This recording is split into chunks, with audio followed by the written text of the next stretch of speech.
Well, hi, I'm David Gardner. I've been the scientific director at Melbourne IVF since Christmas 2016.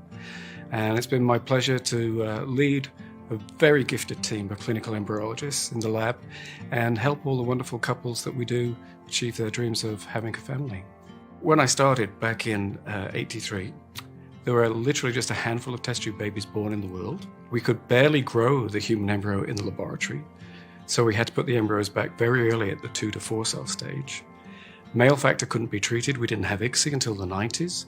We really didn't have any equipment to do our job in the laboratory. I grew my first embryos in a glass desiccator, and we purged it. We filled it with gas to maintain the temperature and pH for the embryos. I used to call it my womb with a view. Fast forward 40 years later, we grow embryos in embryoscopes with a built-in high-definition camera taking images every 7 minutes.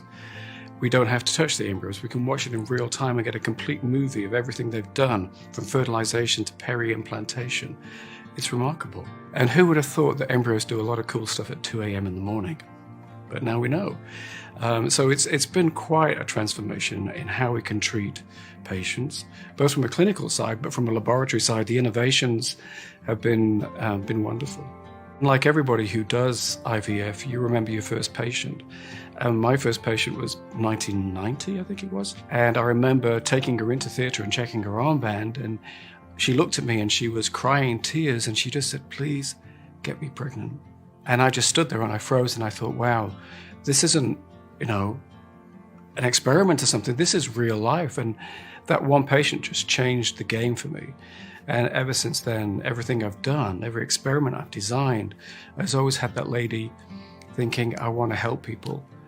And we have been successful in doing that, and that's just been such a privilege. Yeah, we've been responsible for some major breakthroughs. I was fortunate enough, my team drove some quite huge initiatives that transformed how human IVF's done, specifically being able to culture the embryo to the blastocyst stage and transfer that and get higher implantations and reduce the number of embryos we transfer now down to 1. And they give you what we call quite a leap of 10, 15, 20%.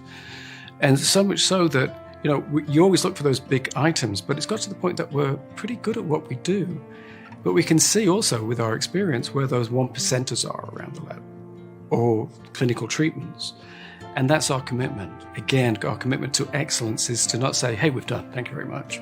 Is to say, actually, we're very pleased where we've come. We've increased pregnancy rates over the last 4 years, 10%, which has been huge. But we know we can do more.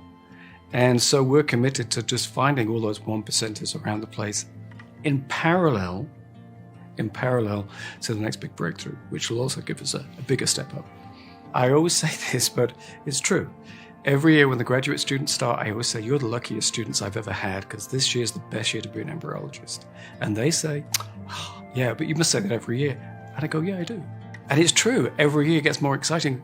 But because now we have all these advances in other fields that are complementing ours, I really think the next 5 years is fasten your seatbelts.